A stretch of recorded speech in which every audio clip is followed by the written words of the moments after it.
Hare Krishna. So we have successfully completed 11th chapter, which is titled as the Universal Form, by seeing each and every shloka in detail. So there are 55 shlokas. So now let's try to do something. Let's try to see all the shlokas at one glance so that we understand the flow of the entire chapter that we have seen. So before we start, so what was the connection between 10th chapter and 11th chapter? So 10th chapter, last shloka, it ends with this saying that with a single fragment of myself I pervade and support this entire universe. So after this statement, Arjuna was very inquisitive. What is that?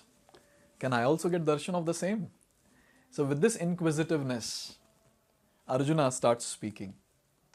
With this greed, Arjuna starts speaking, and that's how chapter number 11 starts. So from shloka number 1 to 4, Arjuna is requesting Krishna to show his universal form. So after hearing the 10th chapter, Arjuna is saying in first shloka of 11th chapter, my illusion has now been dispelled.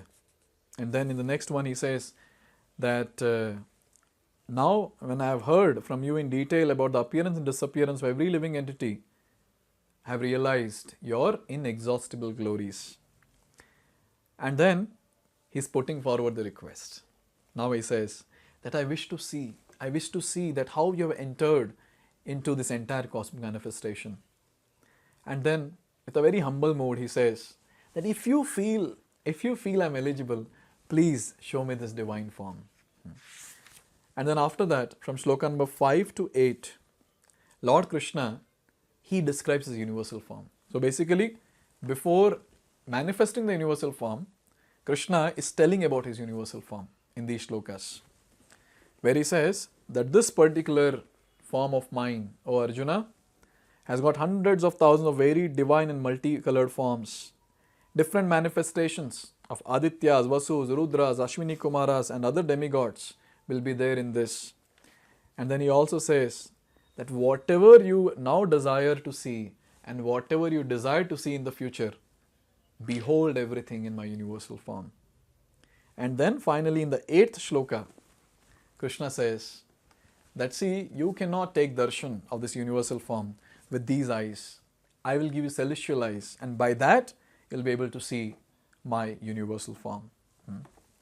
Now after having said this, Krishna manifests his universal form. So in shloka number 9, Sanjay is acknowledging, saying, after speaking this, the Supreme Personality of Godhead, he manifested his universal form. So now from shloka number 10 to 14, Sanjay is describing Arjuna's vision of the universal form. Various things are there. It starts with this, Aneka Vaktra, there are many mouths, Aneka Netram, many eyes, Aneka Adbhuta Darshanam, there are varied darshan that is there, Aneka Divyabharanam, and this universal form is wearing many divine, opulent ornaments. And Divyaneko, then he says, Udyata, Ayudham, many weapons are there. And how? These weapons are upraised, ready to kill. Divyamalya Bharam, Divyamalya, many transcendental garlands. Ambaradharam, and huge cloth, varied clothes. Divya Gandhanulepanam, and transcendental scent smeared all over the body of the universal form. And then Sanjay is describing, he is just giving an example, an analogy, saying that if hundreds of thousands of suns were to rise at once into the sky, the radiance might resemble the effulgence of the universal form. So he's just giving a very close analogy, thinking that it is to be closed. And then he says that this unlimited expansion of the universe, where did Arjuna get this darshan? Sitting at the same place, Arjuna got this darshan. And then in shloka number 14, Sanjay is describing about Arjuna's position now. Arjuna saw the universal form, and then Arjuna folds his hands and he starts describing the universal form and offering prayers. And now from shloka number 15 to 31, Arjuna's experience of seeing the universal form is given. So Arjuna is telling that I am able to see that all the demigods and the various other living entities are there in this form. I see Brahma sitting on the lotus flower as well as Lord Shiva. I see in your body Aneka Bahu. I see many, many hands. Aneka Udara, many, many bellies. Aneka Vaktra, many, many unlimited mouths. Aneka Netram, many, many eyes. And then he says, your form is difficult to see because of its glaring effulgence, which is like blazing fire or immeasurable radiance of the sun. And it's glowing from everywhere, adorned with what? Adorned with crowns, clubs and discs. And then he says that you are inexhaustible, you are the oldest, you are the maintainer of eternal religion. He's just glorifying the universal form in various ways. And he says, you are without origin, middle or end. Your glory is unlimited. Seeing this wondrous and terrible form, all the planetary systems are perturbed. So here Arjuna is acknowledging that you have given divine vision to me. But along with that, you have also given the celestial vision to all the Devi Devtas, and all of them they are able to see. And they all, what are they doing? Here he says in 21 shloka, all the demigods are surrendering before you. And all the hosts of great sages and perfected beings are crying, Swastiti, Swastiti, Swastiti. May there be peace, may there be peace, may there be peace. And then in all the future shlokas till 31, now Arjuna is describing that how horrifying the form is. So he is saying that you have got many, many faces, eyes, arms, thighs, legs and bellies, and many terrible teeth. Now Arjuna is slowly focusing on the mouth of the Lord. And then he says that seeing you with your many gaping mouths and your great glowing eyes, my mind is perturbed by fear. So Arjuna is saying that, okay, demigods are disturbed. Along with that, I am also disturbed, O Krishna. And then he says that I cannot keep my balance seeing thus your blazing death-like faces. And then again he's saying awful teeth.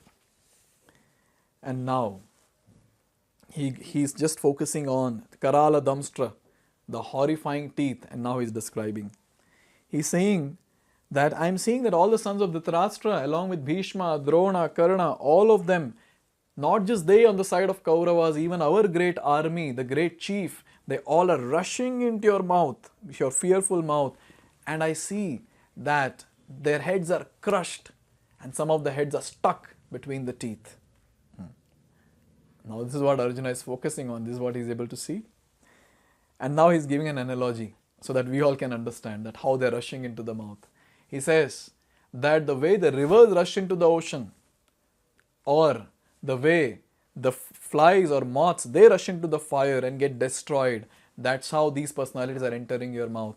Some of them, they are entering voluntarily, like the flies entering the fire, and some of them, they are entering without any intention of killing the Pandavas, like the rivers unintentionally entering into the oceans. So in this way, Arjuna is seeing a very, very ghastly form, a very, very horrifying form. And then he's telling, he's asking, now after seeing all this, he's asking, who are you and what is your mission? So these are two questions that Arjuna has asked, and now Krishna will start answering. From shloka number 32 to 34, Krishna is answering the question. So he says, Kalosmi lokakshay krit pravruddho. Who am I? I am time. Time I am. And the great destroyer of the worlds. Okay, what is your mission? Krishna answers, Lokan samahartum iha pravrittaha. I have come here to destroy everyone. And Arjuna is looking. Arjuna might make an expression. You will destroy me also? No, except Pandavas. So this is the mission of the Lord. And then he continues where he says that, oh Arjuna, now after seeing this, become my instrument. Nimitta matram bhavasavya sachi. Become my instrument. And do what? Become my instrument and understand that they all have been destroyed by me. Now just get up and kill them. Do not be disturbed. Simply fight and you will vanquish your enemies in the battle. Now Arjuna had this ambiguity. Who will win? They will win or we will win? Who will be victorious?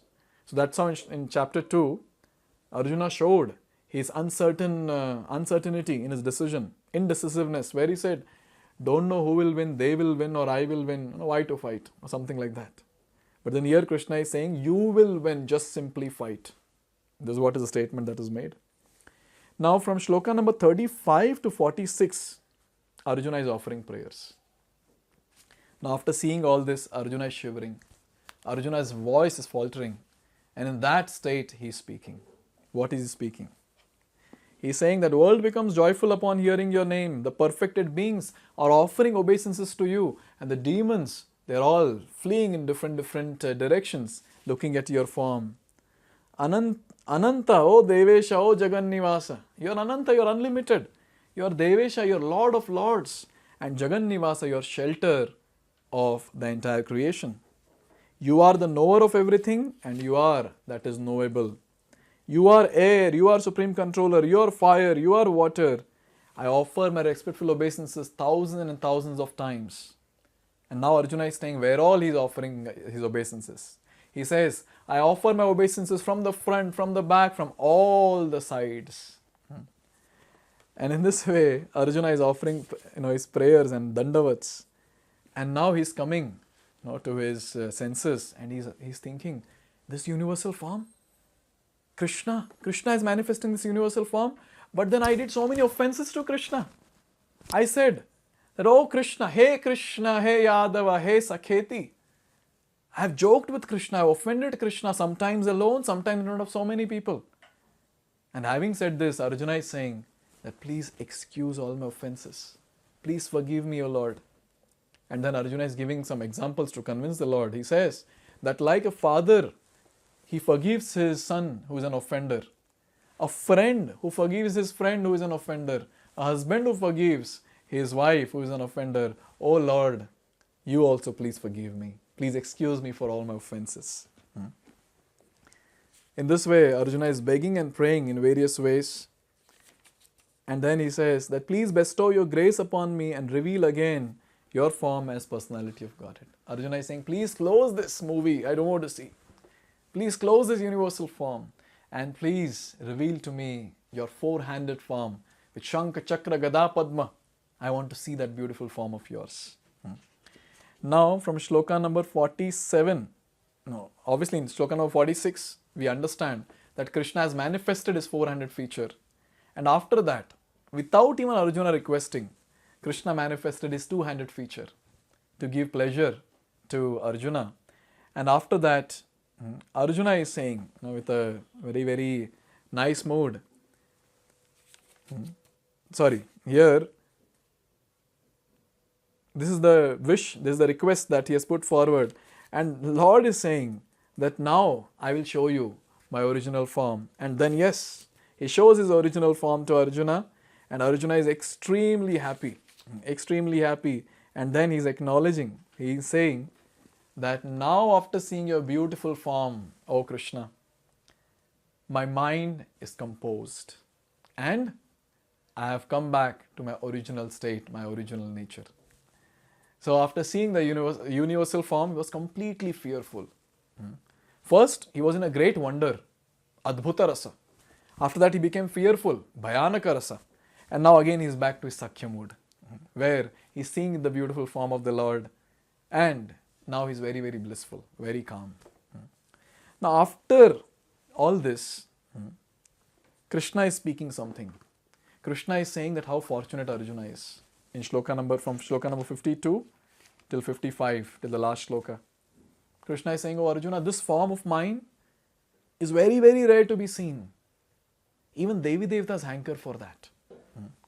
And then in shloka number 53, he is saying that by doing any material activity which appears to be spiritual, you cannot take darshan of me. Just by studying Vedas, just by doing some dry austerities and penances, just by giving some charity to anyone, just by doing some business of worship in the temple, you cannot see me. You cannot understand me. And then he makes a very, very emphatic point. Only by doing ananya bhakti, only by doing unmotivated, uninterrupted devotional service unto me, a person can see me, a person can understand me. And finally in the last shloka, the essence of entire Bhagavad Gita is given here, where he says that mat karma krit, you work for me. Mat paramaha, make me the ultimate destination of your life. Mad bhaktaha, become my devotee, unflinching devotee.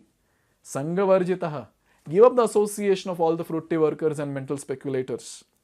Nirvairaha sarva bhuteshu. Become friend of all by distributing this knowledge to everyone. And anyone who does this, Krishna is saying, Yaha samam iti pandava, he certainly comes to me. So in this way, in the 11th chapter, I'm sure all of us have enjoyed seeing the entire movie where Lord is showing his universal form and Arjuna's expressions are changing, Arjuna's moods are changing, his relationship with the Lord is changing.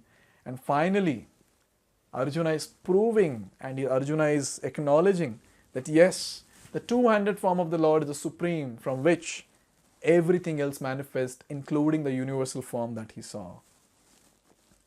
Now, after completing this chapter, we have a very, very important chapter.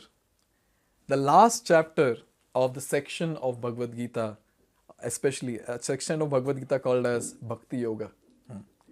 And this particular chapter is going to tell us which level are we in when we are practicing devotional service and to what level are we supposed to go. What is that ultimate level of devotional service that we are supposed to practice? A very interesting chapter which talks about pure devotional service. And in this, we will see that how merciful Krishna is and how much he's hankering to take us back home, back to Godhead. So let's start chapter number 12, titled as Devotional Service, from next video onwards. Hare Krishna. Hare Krishna, Hare Krishna, Krishna